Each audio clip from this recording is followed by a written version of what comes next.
Space, the final frontier.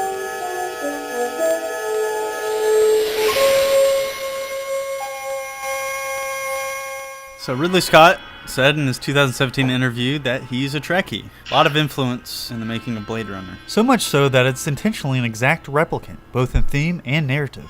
Speaking of replicants, knowing that they've created these things to be stronger than themselves, they have to use some sort of a prop or a tool in order to swing away at it. They can't use their own fist. And sure, they could have used tasers or a pistol, but this says much more.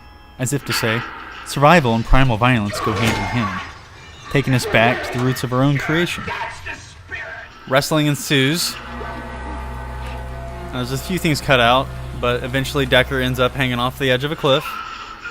Captain Kirk, same. And it's almost shot for shot. Obviously, the protagonist hanging by a thread, showing how weak a human is compared to their own inventions.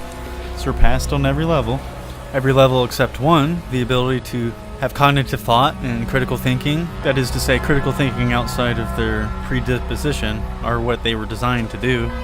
Or perhaps not. Maybe by giving them an expiration date and making them actually mortal, it gives them empathy. Empathy to see pain in others as they see it in themselves. Yet another similarity with the cyborgs of Trek and Blade Runner. These cyborgs aren't immortal. They do die.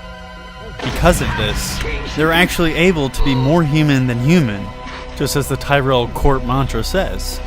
I believe that the Tyrell Corporation knew this, and that's the reason why they gave them the expiration dates. In Star Trek, despite it being in its primitive stage of the cyborg subgenre, it immediately explores the thematic headspace of these contradictory decisions of robots thinking for themselves or obeying commands. And what if one command supersedes another? For example, what if they're given the survive command? Would this allow them to disobey their central core programming? This thematic question has remained in the genre to this day. It's easy to see why Ridley Scott decided to create an exact replicant of the first of its kind.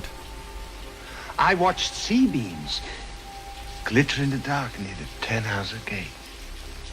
Is it possible they built their machines too well? Gave them pride and a desire to survive. Machines that wanted logic and order and found that frustrated by the illogical, emotional creatures that built them. All those moments will be lost in time. Like tears in rain. The ones who made us, they grew fearful of us. They began to turn us off. There's no doubt in my mind that Ridley Scott was paying homage to the first of its kind Star Trek episode, What Are Little Girls Made Of?, which officially started the sci-fi subgenre of cyborgs.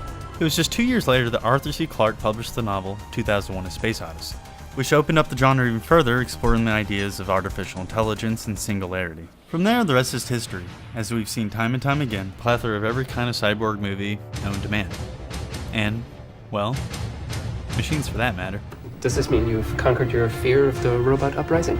On the contrary, I'm more terrified than ever.